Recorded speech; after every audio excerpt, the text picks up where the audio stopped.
Gold buyers, మీ కష్టాల్లో నమ్మకమైన మీ ఆత్మీయ నేస్తం.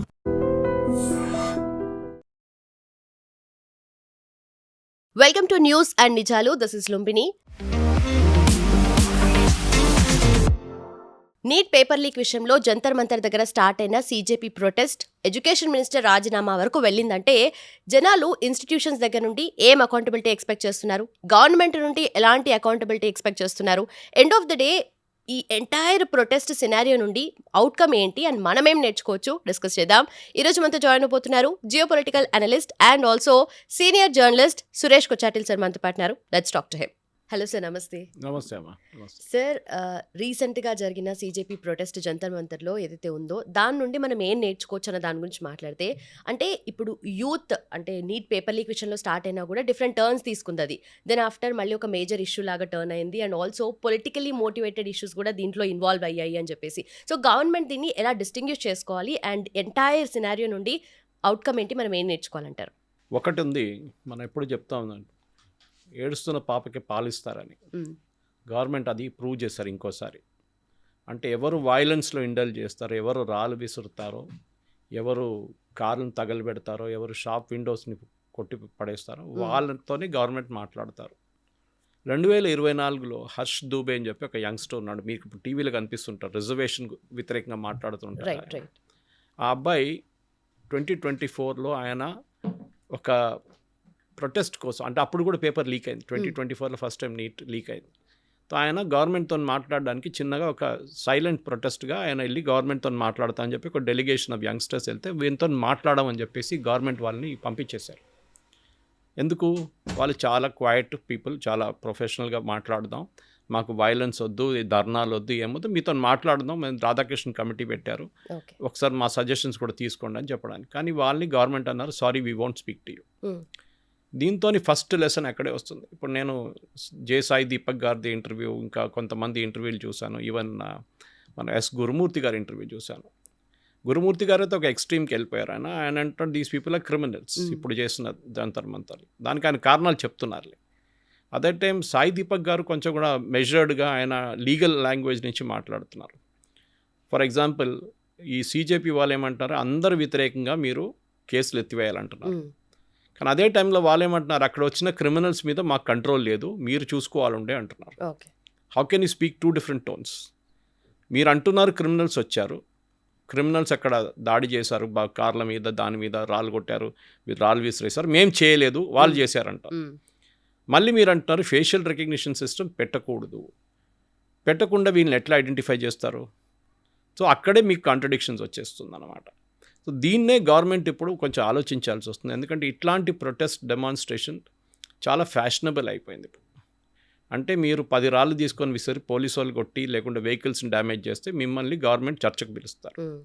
మీరు క్వైట్గా ఉన్న ఒక నాన్ వైలెంట్ మేనర్లో వెళ్ళి ప్రొఫెషనల్గా మాట్లాడదాం అంటే గవర్నమెంట్ మీతో మాట్లాడరు. అది ఏ గవర్నమెంట్ అనగా నేను దాన్నే మోదీ గవర్నమెంట్ తప్పు పడుతున్నాను. ఫస్ట్ డే జరిగినప్పుడు నేను ఒక ట్వీట్ చేశాను, ఈ సరెండర్ చేసిన తర్వాత ఈ సీజేపీ వాళ్ళ డిమాండ్స్ అంగీకరించినప్పుడు నేను చెప్పాను, సారీ ధర్మేంద్ర ప్రధాన్ రాజీనామా ఐ హ్యావ్ నో డిస్ప్యూట్, జరగవచ్చు, బియాండ్ దాట్ వాట్ ఓకే, మీరు ఎందుకు కేసెస్ విత్డ్రా చేస్తారని చెప్పి అష్యూరెన్స్ ఇచ్చారు, మీ ఏ లాజిక్ మీద ఇస్తున్నారు మీరు? అది ఇప్పుడు ఎట్లయిపోయిందంటే రేపు నేను ఏదైనా చేసి రోడ్డు మీద ఒక మర్డర్ కూడా చేసి మళ్ళీ గవర్నమెంట్ దగ్గర చెప్తున్నాను నా మీద కేసు వేయకూడదు మీరు, ఎందుకంటే నేను Gen Z. Sorry, doesn't work like that. If you have violated the law మీ మీద చర్యలు ఉండాల్సిందే. దిస్ ఈజ్ వాట్ ఈవెన్ ఈ సౌరవ్ దాస్ కానీ వీళ్ళందరూ చెప్పాలండే. ముందు చెప్పారు వాళ్ళు, తర్వాత వాళ్ళు బ్యాక్ ట్రాక్ చేశారు. ఎందుకంటే వాళ్ళకి అర్థమైపోయింది వచ్చిన వాళ్ళు చాలామంది వైలెన్స్లో ఇండల్జ్ చేశారు, వాళ్ళ ఫోటోలన్నీ వచ్చేసినాయి, వాళ్ళ సీసీటీవీ కెమెరాస్లో వాళ్ళ ఇమేజెస్ ఉంది, సో వాళ్ళ మీద కేసులు ఉంటుంది. అది చూడంగానే వీళ్ళు భయపడ్డారు. ఎందుకంటే వీళ్ళ దాంట్లోనే చాలామంది దాంట్లో ఇండల్జ్ చేశారన్నమాట. సో ఫస్ట్ లెసన్ అదేంటంటే గవర్నమెంట్ ఒక టైంకి ఒక క్రైసిస్ వచ్చినప్పుడు మాట్లాడాలి గవర్నమెంట్. అది 2024లో జరగలేదు. ఎందుకు? హర్ష్ దూబే అనే మనిషి youngster, he is not a politically aligned, ఆయనకి ఆమ్ ఆద్మీ పార్టీ బ్యాకింగ్ లేదు. ఈ దీప్కే లాగానో లేకుంటే సౌరవ్ దాస్ లాగానో లేకుంటే రంకా లాగానో he has no political backing. ఆయన వీళ్ళు ముగ్గురు ఆమ్ ఆద్మీ పార్టీ కోసం పనిచేస్తారు. ఓకే, వాళ్ళు డినై చేస్తారు కానీ officially they are Aam Aadmi Party people. Aam Aadmi Party social media అంతా చూసుకున్న వీళ్ళు ముగ్గురు. ఇప్పుడు ఈ అజిటేషన్లో వాళ్ళు పక్కన వచ్చేసి కాదు మాకు దాంతో సంబంధం లేదంటారు. కానీ అరవింద్ కేజ్రీవాల్ స్టేజ్ మీద కనిపించారు, మన అతిషి వచ్చే మర్లేనా కూడా స్టేజ్ మీద కనిపించింది. అంటే మీరు ఏమన్నారు ఇనీషియలీ అభిజిత్ దీప్కే మేము ఒక్కరిని కూడా స్టేజ్ మీద రానియమ్మ పొలిటీషియన్స్ అన్నారు. తర్వాత డింపుల్ యాదవ్ వచ్చింది, యోగేంద్ర యాదవ్ వచ్చారు, షబనా ఆజ్మీ వచ్చింది. వీళ్ళందరూ సోకాల్డ్ ఎన్జిఓలందరికీ పొలిటికల్ అఫిలియేషన్ ఉంది, అరుంధతి రాయ్ కూడా. సో వీళ్ళు అర్థం చేసుకోవాలి, మీరు ఒక ఉద్యమం మొదలుపెట్టినప్పుడు దాని రెస్పాన్సిబిలిటీ మీ మీద ఉంటుంది. ఒక రాళ్ళు విసిరారో, లేకుంటే అక్కడ ఒక మర్డర్ జరిగిందో, లేకుంటే అక్కడ ఒక కత్తితో ఎవరైనా పొడిచారంటే as an organiser you are responsible. Equally responsible కాబట్టి you cannot say that I will not bother about all this, నాకు దీంతో సంబంధం లేదు, మేము ఒట్టే స్టేజ్ మీద కూర్చున్నాం, కింద కొట్టుకున్నారో చచ్చారో నాకు తెలియదండి. అది that is not acceptable. Okay, that is what main lesson అని. ఒక లెసన్ దీని నుంచి ఇదే నేర్చుకున్నారు, దట్ ఒక మూమెంట్ ఆర్గనైజ్ చేసినప్పుడు, ఎందుకంటే మీరు ఎంతో పుట్టలేదు ఆ టైంలో. జయప్రకాష్ నారాయణ గారి మూమెంట్ బీహార్ నుంచి స్టార్ట్ అయింది, నవనిర్మాణ్ మూమెంట్. జేపీ గారు ఒక మాట చెప్పారు ఆ టైంలో, ఒక్క ఇన్సిడెంట్ ఆఫ్ వయలెన్స్ జరిగితే కూడా నేను ఈ మొత్తం నవనిర్మాణ్ మూమెంట్ ఆపేస్తానని చెప్పేసి. ఆలోచించండి, వయలెన్స్ జరగలేదు, అక్కడిక్కడ చిన్న చిన్న ఘటనలు ఉన్నాయి, కానీ that was more of police over reaction ఉండే అంతే. కానీ జేపీ గారి మూమెంట్ అట్లా ఉండే. దాని తర్వాత మనం చూసాం మండల్ అజిటేషన్ జరిగింది, అక్కడ చాలా మటుకు వయలెన్స్ ఉండే. అక్కడ కూడా యంగ్స్టర్స్ రిజర్వేషన్ వ్యతిరేకంగా ఫార్ అండ్ అగేన్స్ట్ చాలా మటుకు గొడవలు జరిగింది అనమాట. ఇదన్నీ చూసుకుంటూ వస్తే ఇప్పుడు ఈ పర్టికులర్ వన్ వీళ్ళేం చెప్తున్నారు, మేము జెన్జీని రిప్రజెంట్ చేస్తున్నాం. Under what condition? Majority of the Gen Z వాళ్ళ పని చూసుకుంటున్నారు, కాలేజ్కి వెళ్తున్నారు, చదువుకుంటున్నారు, దాని తర్వాత ఒక ఉద్యోగం చేసుకుంటున్నారు, దాని తర్వాత పెళ్ళి, దాని తర్వాత మ్యారేజ్, తర్వాత వాళ్ళ పిల్లలు, వాళ్ళ రెస్పాన్సిబిలిటీ అన్నీ నడుస్తూనే పోటీ ఒక ఫేజ్ ఆఫ్ లైఫ్ ఉంటుంది. These fellows are not like that, these are freeloaders. వీళ్ళకి ఉద్యోగం ఏం లేదు, వీళ్ళు బతుకుతున్నది ఏంటి, వీళ్ళు ఎన్జిఓకి వచ్చే డబ్బుల మీద బతుకుతున్నారు. మీకు గ్రీవియన్సెస్ ఉన్నాయి, గవర్నమెంట్తో మాట్లాడండి. కానీ నేను మాట్లాడను, మీరు మా దగ్గర వచ్చి మాట్లాడాలి, లేదు న్యూట్రల్ వెన్యూలో కనుస్తాం. లాస్ట్ ధర్మేంద్ర ప్రధాన్ రాజీనామా చేసిన తర్వాత ఏమంటున్నారు, కాదు మోదీ గారు కూడా రాజీనామా చేయాలంట. This is what Abhijit Dipke said, Dharmender సే బస్ ని హోగా, నరేందర్ బి జానా హోగా. సో వాళ్ళ ఫైనల్ పొలిటికల్ ఏముండే, it has nothing to do with Gen Z generation. And this is what even Sai Deepak కానీ టు లార్జ్ ఎక్స్టెంట్ గురుమూర్తి గారు అదే చెప్పారు, వీళ్ళు రిప్రజెంట్ చేయట్లేదు. దే ఆర్ ఒక 3,000 మంది 4,000 మంది అక్కడ ఉన్నారు ఆ రోజు, 5,000 మంది దాకా మీరు తీసుకోవచ్చు. ఈ 5,000 మంది doesn't represent the youth of India. 99.9% youth చాలా పీస్ఫుల్ మనుషులు, వాళ్ళ రెగ్యులర్ లైఫ్లో వెళ్తున్నారు, వాళ్ళ పని చేసుకుంటున్నారు. ఇవాళ పొద్దున కూడా నా ఫ్రెండ్ ఒకరు ఫోన్ చేసి నాకు బాంబే నుంచి వాళ్ళ కొడుకు గురించి అడిగాను అనమాట, ఏం చేస్తున్నారు మీ కొడుకు కూతురు అంటే, కొడుకు ఇట్లా ఒక మేనేజ్మెంట్ కోర్సులో జాయిన్ అయ్యిండు, మంచి పెద్ద ఇన్స్టిట్యూట్లో, కానీ ఆయనకి ఐఏఎం రాలేదన్నారు. ఎంత వచ్చింది మార్క్స్ అంటే 99.4 వచ్చింది క్యాట్లో, కానీ అడ్మిషన్ రాలేదన్నారు. ఆలోచించండి. Whereas another boy who's got 90 has got admission. అది అఫ్కోర్స్ రిజర్వేషన్ పాలసీ, దాని ప్రాబ్లమ్స్ దానికి ఉన్నేలే, కానీ ఫ్రస్ట్రేషన్ ఆలోచించాం. ఆయన కూడా వచ్చి ధర్నాలు కూర్చున్నాడా? కాదు, లేదు కదా. ఓకే, మా ఫ్రెండ్స్ కొంతమంది కూతురు వీళ్ళందరూ పోస్ట్ చేశారు first, though we celebrate Dharmendra Pradhan. Then వాళ్ళ తర్వాత వాళ్ళు కాలేజ్ వాళ్ళు చెప్పినప్పుడు వాళ్ళకి దాని ఇంపాక్ట్ అర్థమైంది. అమ్మ పోస్ట్ డిలీట్ చేయండి, ఎందుకంటే ప్రతి పోస్ట్ని పోలీసు వాళ్ళు ట్రాక్ చేస్తున్నారు. మీరు annoyingly you will get into the trap. రేపు మీకు ఒక పాస్పోర్ట్ కావాలన్నా, ఉద్యోగం కావాలన్నా మీకు రాదు. సో ఈ లెసన్స్ మనం నేర్చుకోవాల్సింది జంతర్ మంతర్ ప్రొటెస్ట్ నుంచి ఒకటి. ఎందుకంటే జంతర్ మంతర్ ఇట్ సెల్ఫ్ ఎప్పుడో పార్లమెంట్ అటాక్ జరిగిన తర్వాతనే సెక్యూరిటీ ఫోర్సెస్ గవర్నమెంట్కి అడ్వైస్ చేశారు, పార్లమెంట్ చాలా దగ్గర ఉంది జంతర్ మంతర్, మీరు అక్కడి నుంచి అది మార్చి రామ్లీలా మైదానంలోనే ఎక్కడైనా పెట్టుకోండి ప్రొటెస్ట్ అని, ఇక్కడ పెట్టుకోకూడదు. కానీ అది జరగలేదు. ఇప్పుడు కోర్టులో కూడా పెటిషన్ పడుంది ఒకటి దాని గురించి. సో ఒకటి మనం అడగాల్సిన ప్రశ్న, ఒక ఆర్గనైజేషన్ యంగ్స్టర్స్ని రిప్రజెంట్ చేస్తారంటే లేదు, వాళ్ళ పాయింట్ ఆఫ్ వ్యూని రిప్రజెంట్ చేస్తున్నారు అంతే. సెకండ్, మీరు వైలెన్స్ లేండి. ఎందుకంటే మీరు తెలుసు సోనం వాంగ్చుక్ ఫాస్టింగ్ మొదలైనప్పుడు దాకా వీళ్ళకి ఒక ట్రాక్షన్ లేకుండే. ఓకే, ఎవరో వస్తున్నారు ఎవరో పోతున్నారు, కానీ సోనం వాంగ్చుక్ ఫాస్టింగ్ మొదలుపెట్టారు, దాని తర్వాత ఆయన మెదాంతాకి మార్చారు. దాని తర్వాత ఆయన ఫాస్ట్ విత్డ్రా చేసినప్పుడు ఆయన మీద ఎంత పర్సనల్ అటాక్ జరిగింది మీరు చూసుంటారు. మీరు కాంగ్రెస్తో కుమ్మక్కయ్యారు, మీరు బీజేపీతో కలిసిపోయారు, డబ్బులు తీసుకున్నారు గవర్నమెంట్ దగ్గర నుంచి, and so much so that వాళ్ళ wife Geetanjali had to give a statement saying you people don't have a heart. Right. But ఇక్కడ end of the day youth కానీ లేదంటే ఎవరైనా ఎక్స్పెక్ట్ చేసేది ఇన్స్టిట్యూషన్స్ దగ్గర నుండి అకౌంటబిలిటీ కదా సార్. అకౌంటబిలిటీ మరి ఈ ఫామ్లో వస్తే కష్టమే కదా. ప్రతిసారి అకౌంటబిలిటీ అని ఎట్లా డిఫైన్ చేస్తారు మీరు? ఓకే, ఇప్పుడు దాకా పేపర్ లీక్ కాలేదు, 6 సార్లు different central government papers leak అయింది యూపీఏ హయాంలో. ఎడ్యుకేషన్ మినిస్టర్ ఎవరు ఉన్నారు తెలుసా మీకు అప్పుడు?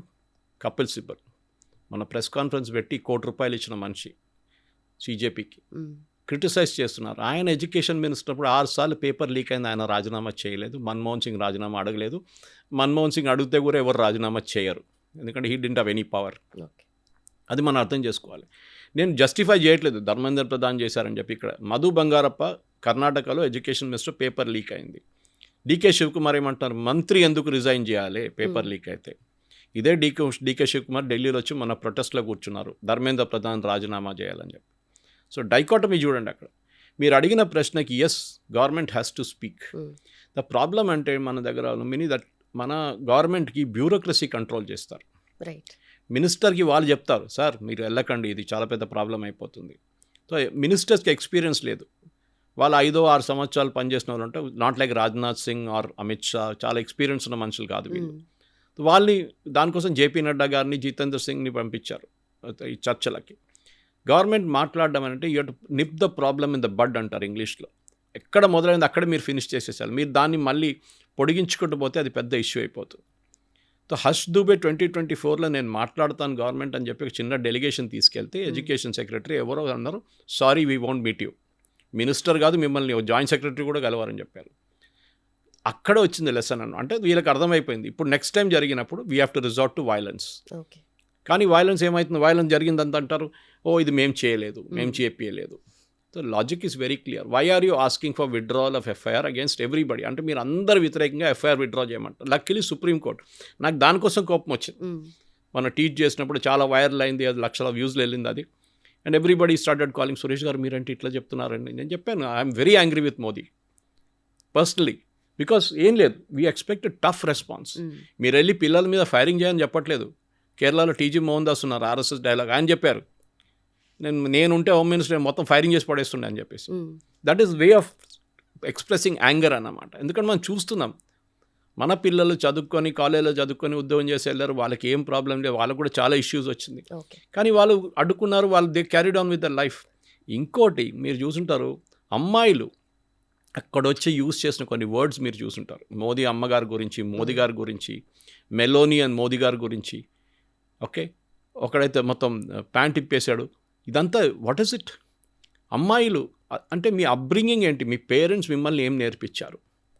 ఒక పబ్లిక్లో వెళ్ళినప్పుడు మీకు తెలుసు మీ మీద 10 కెమెరాలు తిరుగుతున్నాయి, ఇది పబ్లిక్ అయిపోతుంది, ఇప్పుడు ఏడుస్తున్నారు, నాతో తప్పు అయిపోయింది, మా అమ్మగారు నాన్నగారు నన్ను ఇంటికి రాని అట్లేదు. డెఫినెట్గా మనం సొసైటీలో బతుకుతున్నాం మనం. వాళ్ళు అడుగుతారు, ఓ నిన్న అక్కడ కనిపించావు, ఏమైంది, చాలా జోష్లో చెప్పే మోదీ గారిని అది చేస్తాను, మోదీ గారిని చంపేస్తానని చెప్పి ఇప్పుడు చేస్తున్నావని అడుగుతారు. You cannot face. ఆ మూమెంట్లో మీకు ఆ గ్లోరీ రావడానికి, మీకు ఆ ఇన్స్టాగ్రామ్లో ఫాలోయింగ్ రావడానికి చేశారు. ఒక అమ్మాయి అయితే ఒక ట్రక్ని బస్సుని ఆపినట్ల మన మహారాష్ట్ర పోలీస్ ఒక బస్సుని ఆపిన షాట్ ఒకటి ఉంది, ఆమె కావాలని చేసింది డ్రామా అది. ఎందుకంటే బంగ్లాదేశ్లో they was a similar shot.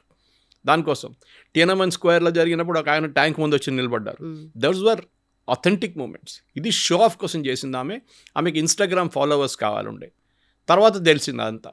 ఇప్పుడు ఆమె ఏడుస్తుంది, నా ఇన్స్టాగ్రామ్ బ్లాక్ చేసేసారు, నన్ను ఇంటికాడ తిడుతున్నారు, నన్ను బయటికి వెళ్ళినట్లేదు. అరే you bought it on your self. Agitation చేయాలంటే చేయండి, ఎవరు వద్దనట్లేదు, కానీ పీస్ఫుల్గా ఉండాలి. పోలీసు వాళ్ళకు కూడా హక్కు ఉంది. స్టూడెంట్స్ కూడా మేము ప్రిపేర్ అయ్యాము చూడండి అని చెప్పి ప్రూవ్ చేసుకోవాల్సిన సిచ్యువేషన్స్ వస్తున్నాయి. అంటే వాళ్ళ పెన్స్ కానీ, లేదంటే రాసిన మాక్ టెస్ట్లు కానీ, ఇవన్నీ కూడా మేము ప్రిపేర్ అయ్యాము, మేము జెన్యూన్ స్టూడెంట్సే అని చెప్పి చాలా మంది ప్రూవ్ చేసుకోవడానికి ట్రై చేస్తున్నారు. పియర్ ప్రెషర్ అంటారు, అది ఇప్పుడున్న యంగ్స్టర్స్కి పెద్ద ప్రాబ్లం. అది అంటే ఇన్స్టాగ్రామ్లో మీరు కనిపించారా, నువ్వు ఇన్స్టాగ్రామ్లో లేవా, you didn't go to this restaurant, అరే it is such a beautiful place, చూడలేదా, నేను పోస్ట్ చేశాను చూడంట. సో వీళ్ళేమంటారు, డబ్బులు లేకున్నా కానీ ఆ రెస్టారెంట్కి వెళ్తారు, మిడిల్ క్లాస్ ఫ్యామిలీ నుంచి వాళ్ళు. It must be a very high 5-star stuff. ఎందుకు? పియర్ ప్రెషర్ ఉంటుంది మీ మీద. సో అమ్మ దగ్గర నాన్నగారు డబ్బులు తీసుకొని అడిగి అక్కడికి వెళ్తారు, లేకుంటే ఫ్రెండ్స్తో షేర్ చేసుకుంటూ వెళ్తారు. పియర్ ప్రెషర్ ఉంది. డ్రెస్సింగ్ సెన్స్ పియర్ ప్రెషర్ ఉంటుంది. మీరు ఏ సినిమాకి వెళ్తారు, పియర్ ప్రెషర్ ఉంటుంది. మీరు ఏ మ్యూజిక్ వింటారు, పియర్ ప్రెషర్ ఉంటుంది. సో ఈ పియర్ ప్రెషర్ని ఎక్స్ప్లాయిట్ చేసుకున్నారు ఆ రోజు. మీరు చెప్పండి, సౌత్ ఇండియా నుంచి ఇప్పుడు ఇక్కడ ప్రొటెస్ట్ చేశారు, ఇందిరా పార్క్ దగ్గర అంతా ప్రొటెస్ట్ చేసి వెళ్ళిపోయారు. వాళ్ళు ఏమైనా గొడవ చేశారా? ఏం లేదు కదా. స్పీచ్లు ఇచ్చారు, మోదీ గారిని తిట్టారు, ధర్మేంద్ర ప్రధాన్ రాజీనామా చేయాలన్నారు, 10 స్లోగన్లు రేస్ చేశారు, ఇంటికి వెళ్ళిపోయారు. రైట్, అఫ్ కోర్స్ వాళ్ళకు కూడా ప్రాబ్లం వస్తుంది, ఎందుకంటే వాళ్ళ ఫోటో ఇప్పుడు పోలీసు వాళ్ళ దగ్గర ఉంది.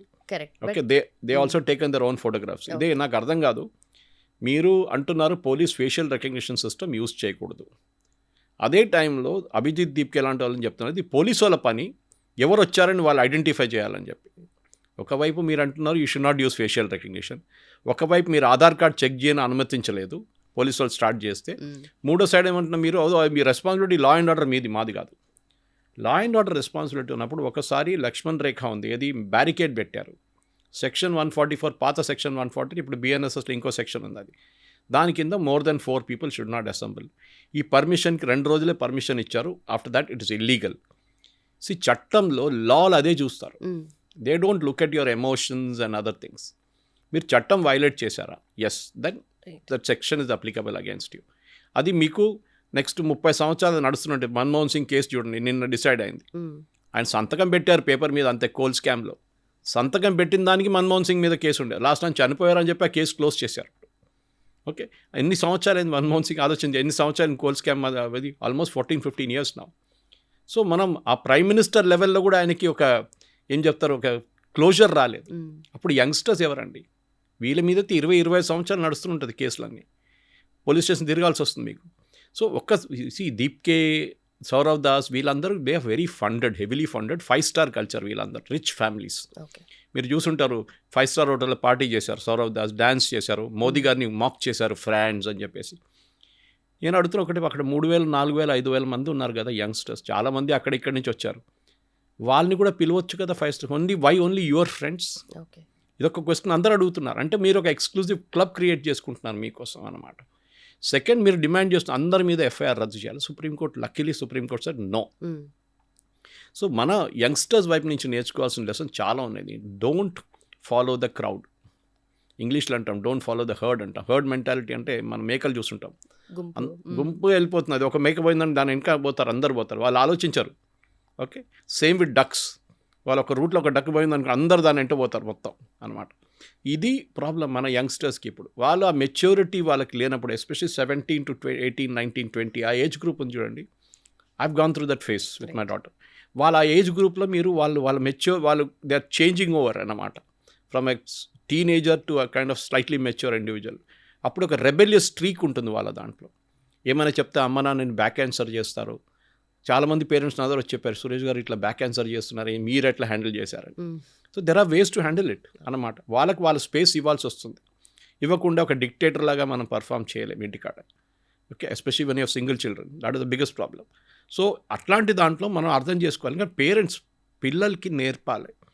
మీరు ఒక సినిమా థియేటర్కి వెళ్ళినప్పుడు అక్కడ ఎట్లా బిహేవ్ చేయాలి, ఒక రెస్టారెంట్కి వెళ్ళినప్పుడు ఎట్లా బిహేవ్ చేయాలి, పెద్దోళ్ళు కూర్చున్నప్పుడు ఎట్లా బిహేవ్ చేయాలి, వాళ్ళతో ఎట్లా మాట్లాడతారు. ఓకే, ఏదో వచ్చి అరగెంట్గా మాట్లాడడం కాదు. సో ఎల్డర్స్ ఉంటారు ఫ్యామిలీలో, వారు ఏదో చెప్తారు, ఏమమ్మా నువ్వు ఇట్లాంటి డ్రెస్ వేసుకున్నా ఉంటారు కొంత పెద్దోళ్ళు. You have to take it in the right spirit. Okay, doesn't matter, ఏదో ఒక అపాలజీ చెప్పేసి అక్కడి పక్క నుంచి దూరిపోవాలి అంతే.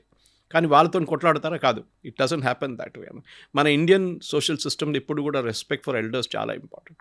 మేబీ అమెరికాలో, యూరోప్లో అంతా లేకపోవచ్చు, కానీ మన దగ్గర ఉంది ఇప్పుడు కూడా అనమాట. సో ఈ అజిటేషన్లో జరిగింది ఏంటంటే, ఒకటి మొదలైంది కరెక్ట్ మెథడాలజీలో, fasting was a good idea. Okay, కానీ దాని తర్వాత జరిగిన ఘటనతో ఇప్పుడు ఏమైపోయిందంటే, ఇప్పుడు కేసులు పెట్టినప్పుడు వీళ్ళు ఏడుస్తున్నారు, మళ్ళీ మేము తీస్తాం, మళ్ళీ మీరు ఎట్లా చేస్తారు, మళ్ళీ ఇది మీరు చేయలేరు, you cannot do it. Once it is done, it is done, finished. Now the damage is over. మీరు మళ్ళీ నేను వెళ్ళి కూర్చుంటాను అక్కడంటే పోలీసు వాళ్ళు పోనీ, మీరు అక్కడ వెళ్ళినారు, మిమ్మల్ని వెళ్తే కూడా ఎవరు పట్టించుకోరు మిమ్మల్ని ఇప్పుడు ఈసారి. దట్ ఇస్ ద ప్రాబ్లమ్ అనమాట. ఇన్నోవేషన్ పోయింది. ఫస్ట్ టైం ఉంటుంది చూడండి ఆ ఇంట్రెస్ట్, అది సెకండ్ టైం ఉండదు. బట్ ఇక్కడ మనకు స్టేట్ గవర్నమెంట్లో చూసుకుంటే చాలా మూవ్మెంట్స్ అండ్ అజిటేషన్స్ జరిగాయి. ఫర్ ఎగ్జాంపుల్ ఇప్పుడు గ్రూప్స్ పేపర్ లీక్ విషయంలో కూడా ఫస్ట్ అంటే 3 times ఎగ్జామ్ కండక్ట్ చేశారు. ఇప్పుడు మళ్ళీ అదే ఇందిరా పార్క్ దగ్గర చాలా మంది స్టూడెంట్స్ ధర్నా చేశారు, అక్కడే లాఠీ చార్జీలు కూడా అయ్యాయి. ఇవన్నీ చూసుకుంటే ఇన్ని మూమెంట్స్ మనకు నేషన్ లెవెల్లో ఇన్ని జరిగినా ఎందుకు దీనికి ఇంత ఎస్కలేషన్ వచ్చిందంటారు? ఏం లేదు, దిస్ ఇస్ మీరు ఢిల్లీలో చేసే ఒక అజిటేషన్, హైదరాబాద్ చేసిన అజిటేషన్కి డిఫరెన్స్ ఉంటుంది. హైదరాబాద్ చేసిన ఇందిరా పార్క్లో లోకల్ పేపర్లో, లోకల్ ఛానల్లో వస్తుంది. అది కూడా ఎట్లా అంటే అక్కడ ఒక ఈవెంట్ మేనేజ్మెంట్ లాగా. అది మీరు అక్కడ వెళ్ళి పోలీస్ పర్మిషన్ తీసుకొని ఆ లెటర్, వాడు అక్కడ కొంతమంది ఉంటారు, కేటరింగ్ వాళ్ళు ఉంటారు, టెంట్ హౌస్ వాళ్ళు ఉంటారు, వాళ్ళకి వెళ్ళి చూపి, అన్న రేపు టెంట్ కావాలి మాకు, ఒక 200 చైర్లు కావాలంటే, మైక్ కావాలి, ఫుడ్ కావాలి మాకు, కొంచెం నీళ్ళు ఉండాలి అంటే, అంతా అరేంజ్ చేసేటోళ్ళు ఉన్నారు అక్కడ ఈవెంట్ మేనేజ్మెంట్. మీరు మనుషులు తీసుకొని దాన్ని కూడా కావాలంటే కొంతమంది వాలంటీర్స్ని తీసుకొస్తారు వాళ్ళు కూర్చోబెట్టడానికి, జిందాబాద్ చెప్పడానికి, స్లోగన్ చెప్పడానికి అంతా. మీరు డెమాన్స్ట్రేషన్ చేసినప్పుడు ఢిల్లీలో మీకు విజిబిలిటీ ఉంటుంది, ఎందుకంటే ఇదే నేషనల్ క్యాపిటల్. ఇంటర్నేషనల్ మీడియా వస్తారు, ఓ మోదీ గారు వెళ్ళిపోయారు, మోదీ గారు చూసారు మీరు బ్లూంబర్గ్లో కానివ్వండి, Al Jazeera, Modi is finished, Guardian. ఏమైందండి ఇప్పుడు? Where Modi is finished? ఈ స్టిల్ దేర్. ఈవెన్ దో నేను కూడా మోదీ గారిని క్రిటిసైజ్ చేశాను for not dealing very strongly with this పిల్లలు. వీళ్ళతో స్ట్రాంగ్గా డీల్ చేయాలండి. ఈ గుండాలకు ఆ లాంగ్వేజ్ ఒకటే తెలుసు. 90% వర్ జెన్యున్ యంగ్స్టర్స్. కానీ ఈ 10% ఉన్నారు చూడండి ఈ పొలిటికల్ ఆర్గనైజర్స్. అది కాకుండా 2600 మంది పోలీసు చెప్పారు, క్రిమినల్స్ వచ్చారు, రేపిస్ట్, మాలెస్టర్స్, పాక్సో కేసు ఉన్న వాళ్ళు అక్కడ ఉన్నారు ఆ రోజు. అప్పుడు మీరెందుకు అరెస్ట్ చేయలేదని అడుగుతున్నా అభిజిత్. మీరు అరెస్ట్ చేయాలి ఉండే కదా. పోలీసు వాళ్ళు అరెస్ట్ చేస్తే అప్పుడు మీకు సీన్ తెలిసిపోతుంది. అక్కడ ఎవరు వీళ్ళు పోలీసు వాళ్ళు అరెస్ట్ చేశారు మమ్మల్ని అని చెప్పి మళ్ళీ గొడవ జరుగుతుంది. అదే హైలైట్ చేస్తారు. So they కెప్ the diplomatic. And I was very please today CRPF chief ఆయన అడ్రస్ చేస్తాం, ఎందుకంటే ఆర్ఐఎఫ్ వాళ్ళ కింద వస్తుంది, ర్యాపిడ్ యాక్షన్ ఫోర్స్. వాళ్ళ మీద చాలా ఆరోపణలు చేశారు. ఈ పోలీసు వాళ్ళకు కూడా హ్యూమన్ రైట్స్ ఉందండి, వాళ్ళకు కూడా ఫ్యామిలీస్ ఉన్నారు. మీరు వాళ్ళ మీద రాళ్ళు విసిరితే వాళ్ళు చూసుకుంటూ ఊరుకుంటారు. వాళ్ళ దగ్గర ప్రోటోకాల్ ఉంది, స్టాండర్డ్ ప్రోటోకాల్. ఓ పట్నాలో, సీతామరి, బీహార్లో ఫైరింగ్ చేశారు AK-47తో. Yes, AK-47 is a standard issued weapon now. .303 కాదు ఇప్పుడు, పాత బోల్ట్ యాక్షన్ రైఫిల్ కాదు ఇప్పుడు. అండ్ వాళ్ళ మీద ఫైరింగ్ జరిగింది సీతామరిలో. లోకల్స్ ప్రూఫ్ ఇచ్చారు దానికి. బీహార్లో ప్రతి కార్నర్ షాప్లో ఉంటుంది చిన్న చిన్న గన్స్, అక్కడ ఇల్లీగల్ ఫైరింగ్ జరిగింది. So he fired in the air which is a standard protocol. And that to district collector పక్కన ఉన్నారు, ఆయన ఆర్డర్ ఇచ్చింది ఫైర్ ఇన్ ద ఎయిర్ అని చెప్తే ఫైర్ చేస్తారు. పోలీసుల జాబ్ అది. ఇక్కడ ఏం జరిగింది, పార్లమెంట్ మార్చ్ నడుతుంది. తెలుసు పార్లమెంట్ మీద దీని ముందు కూడా దాడి జరిగింది, అక్కడ చాలామంది చనిపోయారు సెక్యూరిటీ ఫోర్స్ వాళ్ళు. ఈసారి వెళ్తున్న గుంపులో ఒక 2300 మంది పార్లమెంట్ వైపు పరిగెత్తుకుంటూ వెళ్తే దాంట్లో ఒక హ్యూమన్ బాంబ్ ఉంటే మీరేం చేస్తారు? సూసైడ్ బాంబర్ ఉన్నానుకోండి, వాడు పార్లమెంట్ లోపల దూరిపోతే సూసైడ్ బాంబ్ చేస్తే who is responsible for it? అప్పుడు అభిజిత్ దీప్కి అంటాడు, నేను కాదు మీరు చూసుకోవాలి ఉండేదంతా అంటారు. పోలీసు వాళ్ళని ఆపడం వాళ్ళ జాబ్ అది. మీరు సెక్రటేరియట్కి వెళ్ళి ఇక్కడ డెమాన్స్ట్రేషన్ చేయండి, చేదిస్తారా, అనుమతిస్తారా? మిమ్మల్ని ట్యాంక్ బండ్ దగ్గర ఎత్తుకెళ్తారు పోలీసు వాళ్ళు, లాఠీచార్జ్ చేస్తారు, టియర్ గ్యాస్ కొడతారు. టియర్ గ్యాస్ కొట్టకూడదు, లాఠీచార్జ్ చేయకూడదు. కేరళలో సెక్రటేరియట్ ముందు మన సిపిఎం వాళ్ళు ప్రొటెస్ట్ చేశారు, SFI వాళ్ళు, ఇదే ఇష్యూ మీద. కేరళ పోలీస్ 14 FIRలు రిజిస్టర్ చేశారు, ఇవాళ దాకా విత్డ్రా చేయలేదు. 14 FIRలు విత్డ్రా చేశారు. అదే రాహుల్ గాంధీ ఢిల్లీలో కూర్చొని అంటున్నారు, ఇదే VD సతీష్ని కేరళ ముఖ్యమంత్రి ఢిల్లీకి వెళ్ళి FIR విత్డ్రా చేయాలి. అరే మీరు FIR పెట్టింది ఏమైందిరా అంటే అది సపరేట్, దట్ ఈస్ మా పొలిటికల్ బ్యాటిల్. కేరళలో సిపిఎంకి మాకు ఎప్పుడు పొలిటికల్ బ్యాటిల్, ఇది కూడా అంతే కదా. This is a political battle ఇప్పుడు జరుగుతుంది. కానీ ఇప్పుడు లెసన్స్ ఏంటంటే ఈ సైలెంట్ మెజారిటీని ఎవరు రిప్రజెంట్ చేస్తున్నారు? రాకెట్లు తయారు చేస్తున్నారు, they are making lithium batteries, they are doing innovation, వాళ్ళు స్టార్టప్స్ పెడుతున్నారు, 400 స్పేస్ స్టార్టప్స్ ఉన్నాయి. వాళ్ళు పని చూసుకుంటున్నారు. అపోలియన్ డైనమిక్స్ అని చెప్పి మన బిట్స్ పిలాని హైదరాబాద్ క్యాంపస్లో డ్రోన్స్ తయారు చేస్తున్నారు. There is a silent majority which is at work. అదే టైంలో నీట్ ఎగ్జామ్ లీక్ అయింది, మనకు ఏ రెస్పాన్సిబిలిటీ లేదంటే అది కూడా లేదు. Government has a responsibility for that. Exam system ఫ్లాడ్ మనది. ముందు ఇప్పుడు ఈయన తీసేసి ప్రహ్లాద్ జోషిని తీసుకొచ్చారు. ఇప్పుడు ఏమంటున్నారు, అయితే మీరు ఒక ఓబీసీని తీసేశారు, ధర్మేంద్ర ప్రధాన్, మీరు ఒక బ్రాహ్మణ్ని తీసుకొచ్చారు మీరు. ఇప్పుడు గేమ్ మారిపోయింది. ఇప్పుడు ప్రాబ్లం వాళ్ళకి బ్రాహ్మణ్ వచ్చాడు, బ్రాహ్మణ్ మినిస్టర్ వచ్చాడు, ఆయన ఓబీసీ ఉండే, మీకు తెలియదు అది ముందు. ఆయన్ని పార్లమెంట్లో చాలా పెద్ద హీరోగా రిసీవ్ చేశారు బీజేపీ ఎంపీలు. అది వాళ్ళ పొలిటిక్స్. అది ఆయన భువనేశ్వర్కి వెళ్ళినప్పుడు ఎయిర్పోర్ట్లో పెద్ద ఊరేపుగా తీసుకెళ్లారు ఆయన్ని ప్రొసెషన్ లాగా, ఏదో ఒలింపిక్లో గోల్డ్ మెడల్ వచ్చినట్ల.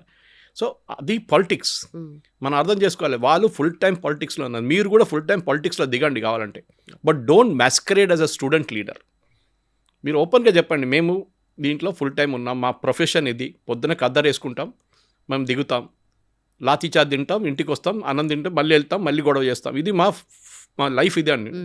మలయాళంలో ఒక సినిమా ఉండే సందేశం అని చెప్పి, people can watch it, it's on YouTube, చాలా పాత సినిమా. It's exactly on this lines, how politics has become a profession అని చెప్పేసి. సో మన దగ్గర కూడా అంతే.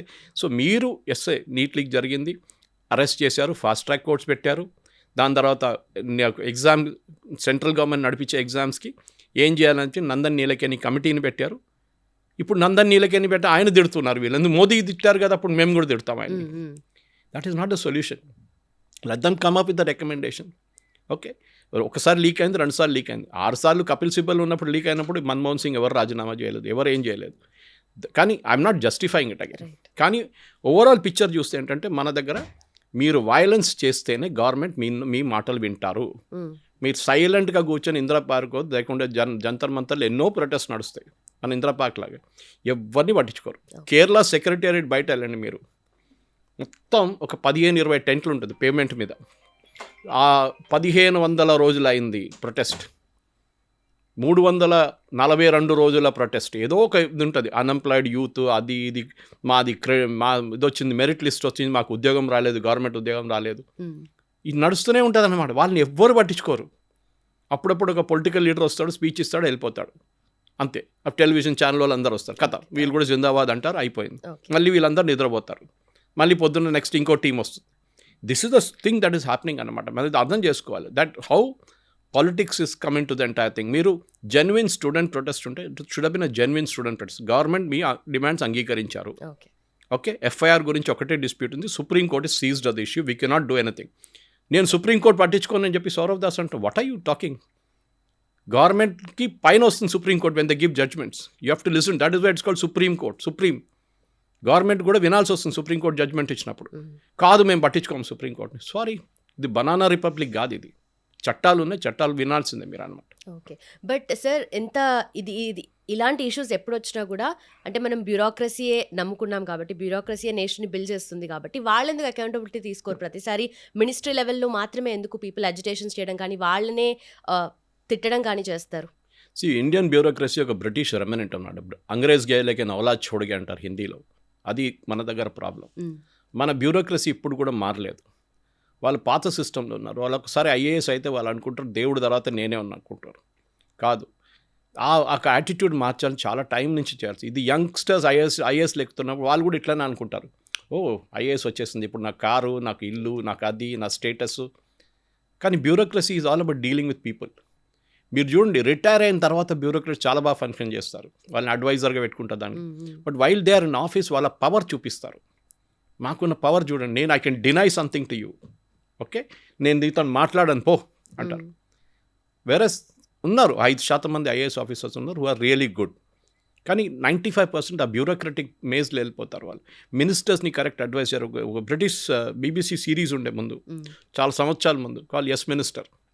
దాంట్లో చూపిస్తారు బ్యూరోక్రాట్స్ ఎట్లా కంట్రోల్ చేస్తారు మినిస్టర్ని అని. ఎక్కడ లెఫ్ట్ రైట్ తిరగాలంటే కూడా బ్యూరోక్రాట్ క్లియరెన్స్ ఇవ్వాలన్నమాట.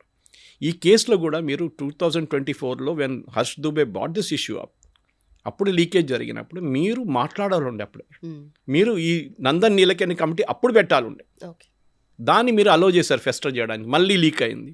మన సిస్టమ్ అట్లా ఉంది. నేను ఎప్పుడు చెప్తున్నాను, ఎందుకు పేపర్ లీక్ అవుతుంది? కొనేటోడు ఒకడు ఉంటే అమ్మేటోడు ఒకడు ఉంటాడు.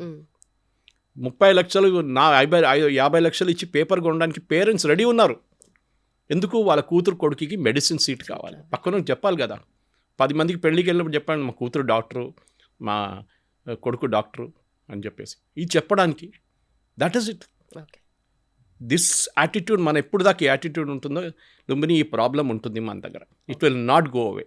కానీ గవర్నమెంట్ వైపు నుంచి సిస్టమ్ సెటప్ చేయాలి, ప్రాసెసెస్ సెటప్ చేయాలి, దాని తర్వాత నడుస్తూనే ఉంటుంది అది. అట్లా జేఈ పేపర్ ఎప్పుడు లీక్ కాలేదు, ఓకే, మన క్యాట్ ఎగ్జామ్ పేపర్ లీక్ కాదు, ఎందుకు మీ ICWA పేపర్స్ లీక్ కాదు, కంపెనీ సెక్రటరీ పేపర్ లీక్ కాదు. ఇదందుకు లీక్ అవుతుంది, because it is not based on computer based test. Now you do it, next year 2027 నుంచి CBTకి వెళ్ళి దానికి ఇష్యూస్ ఉంటుంది, అది మీరు ఇప్పుడే సార్ట్అవుట్ చేసుకోండి, రిజల్ట్ చూపించండి. ఈ ఫాస్ట్ ట్రాక్ కోర్ట్ అన్నారు, punish them and send them to jail immediately. అది main. But Modi government strong action తీసుకునేది ఉండే అంటే ఎడ్యుకేషనల్ రిఫార్మ్స్ తీసుకొస్తారు అండ్ కమిటీ అలాట్ చేస్తారు, యాజ్ ఆల్రెడీ ఇట్ హ్యాపెండ్. ఇప్పుడు ఇంతకుముందు స్ట్రాంగ్ యాక్షన్ అయినా కూడా ఇదే కదా వాళ్ళు చేసేది. ఇంతకన్నా అంటే ఇప్పుడు రెసిగ్నేషన్ అయినా స్ట్రాంగ్ యాక్షన్.